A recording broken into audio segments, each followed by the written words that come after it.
Hello everyone, today I will present you a work conducted by AdaCore and Oryx embedded about the formal verification, of a TCP stack, and more exactly what we verified was the TCP protocol, a part of the TCP protocol in this stack, and this is what I will show you today.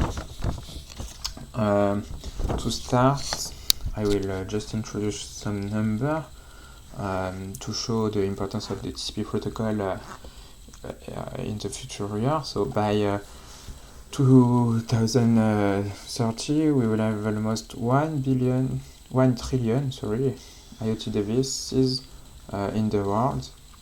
And to show the problem, in 2019, a report showed that critical security vulnerabilities exist in TCP implementation, and this TCP implementation affects billions of IoT devices.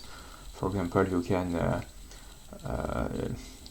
can run code on this IoT device, remote code execution on these IoT devices. So this is very problematic. So I will continue with the network communications because TCP is a part of what is called a stacking of protocol, and more exactly the TCP IP model. So in this TCP IP model, you can see that there is a stacking of protocol. At the bottom of the stack, there are the more hardware-oriented protocol like Ethernet, Wi-Fi, or others that are the hardware-oriented protocols. And at the top of the stack, you have the HTTP protocol or FTP that are protocol of the application layer, and that's how the protocol used every day by browser or FTP client and so on. And in the middle you have another layer, which is the transport layer. In this transport layer is composed of the TCP protocol and the UDP protocol, and every day almost all the application in the world that use network communication uses TCP or UDP. So we have chosen for our verification the Oryx embedded stack called Cyclone TCP because it's a good basis for verification. So this is a stack written in C, but the quality of the C code is very good, and even a report acknowledged the good quality of this stack recently. So it's a very good basis to make our formal verification. So to make our formal verification, we have used the Ada programming languages because Ada is a robust language, and it has very good safety characteristics. First of all, maybe you already know Ada. It's a object-oriented programming language, and I said that it has very great safety characteristics. So, for example, there is strong typing in Ada. For example, in my slide, you can see the not null socket here is a type, IP address is a type, port is another type, and you can't mix types like you can do in C, and the compiler will reject a program that is not correctly typed.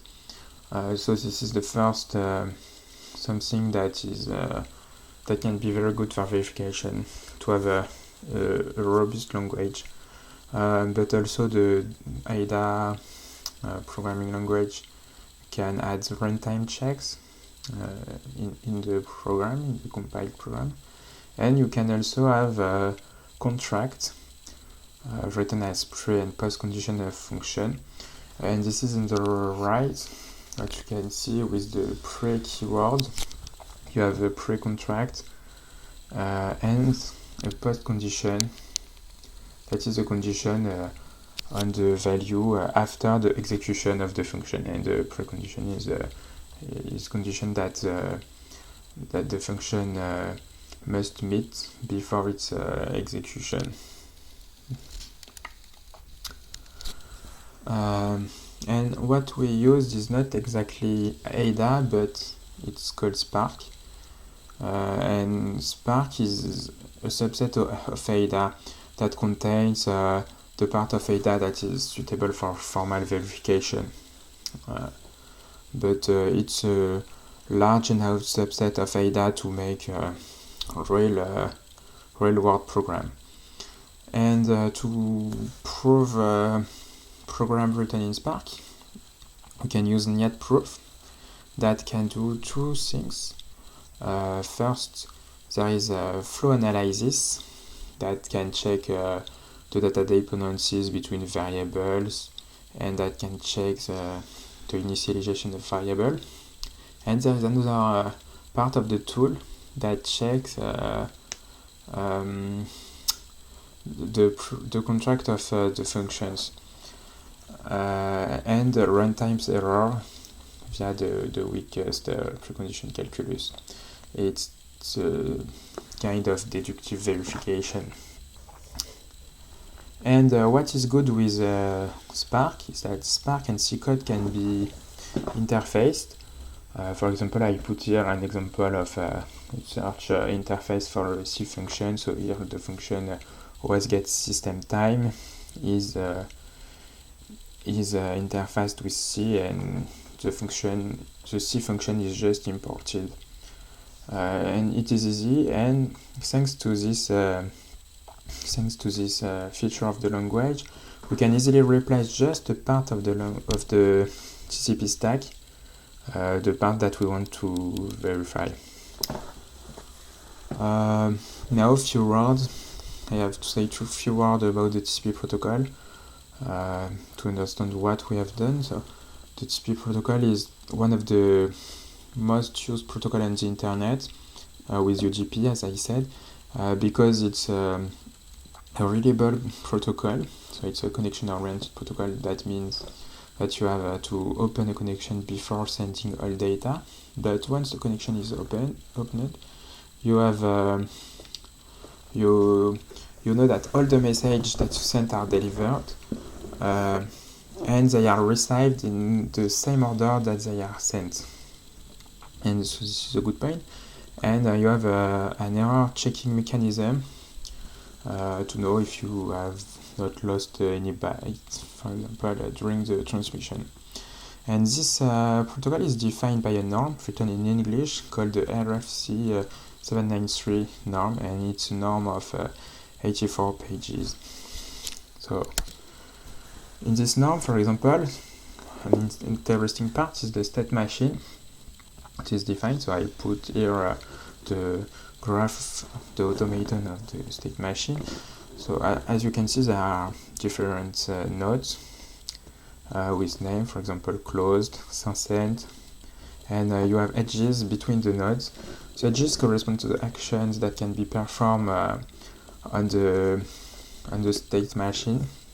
For example, if you are in the state closed and the user requires an active open, the TCP will send a segment with the flag SYN, and we exchange of states. So the states correspond to the lifetime of the connections, and the labels in the edges correspond to the action that can be performed in the TCP. And finally, I will just present how TCP works. Usually, there are three tasks. One is a reception task that receives and processes the incoming segment. Another is the timer task that can be used sometimes to close the connection after a few seconds. And the last is the user task. And what you want is that the user task does not block if you wait for the reception of a segment. So all tasks are independent but can communicate with synchronous and asynchronous communications. And this is what we have modeled in Spark. So our work was to read this norm, extract contracts, and we have written the functions, the user TCP function in Spark with these contracts to check if their contracts are verified. What was very useful also was to write a function TCP change state that's called every time we change of state in the contract. And we put a contract in this function like this. This is a precondition that state that if the new state is, for example, TCP state since sent, then the socket must be in the state closed or listen. And if the socket isn't in one of these two states, then NIAD proof will emit a warning telling us that the precondition of TCP change state is not cannot be verified, and maybe that we are doing something wrong. Also, we have modeled the concurrency, like I said.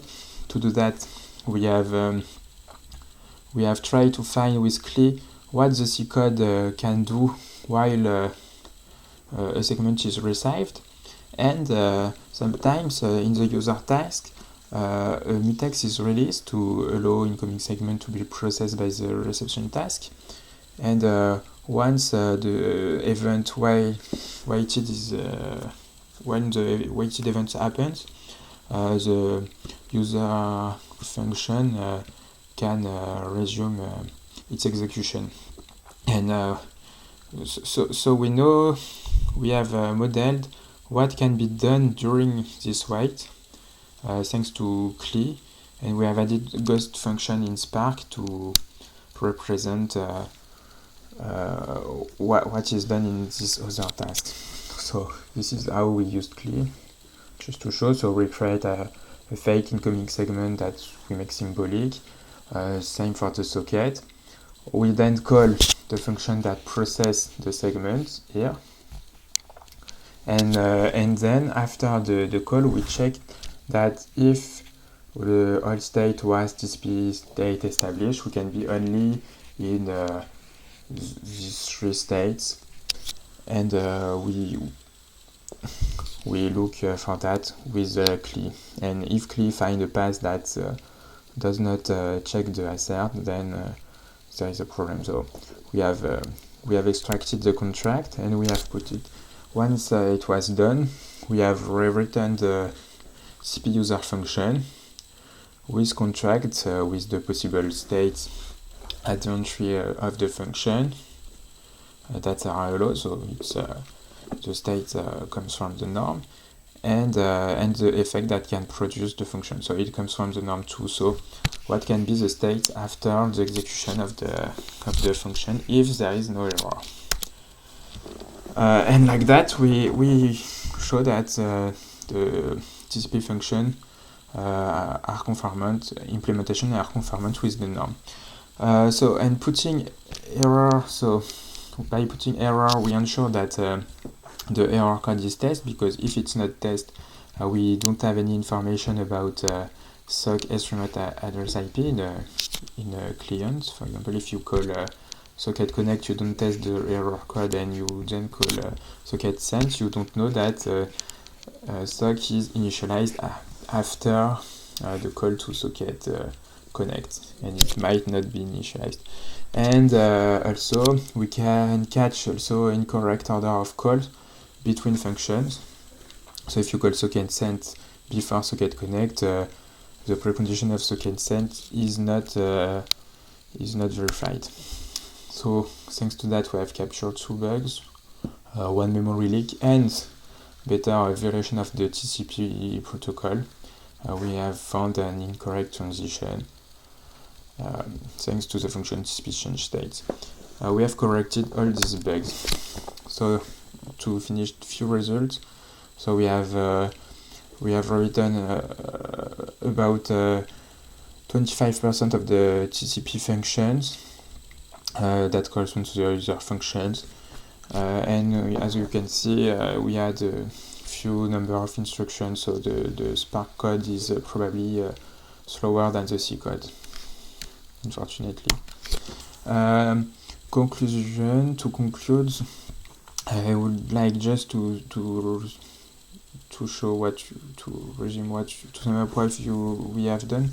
So we have proved the absence of runtime error in the TCP, the user function of the TCP implementation, and the conformance with the functional specification written in the protocol.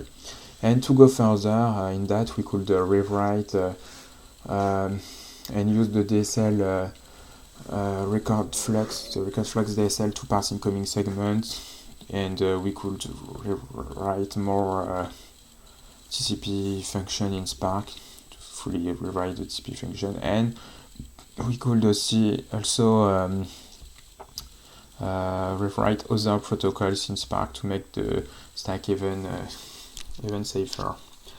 Thank you for your attention.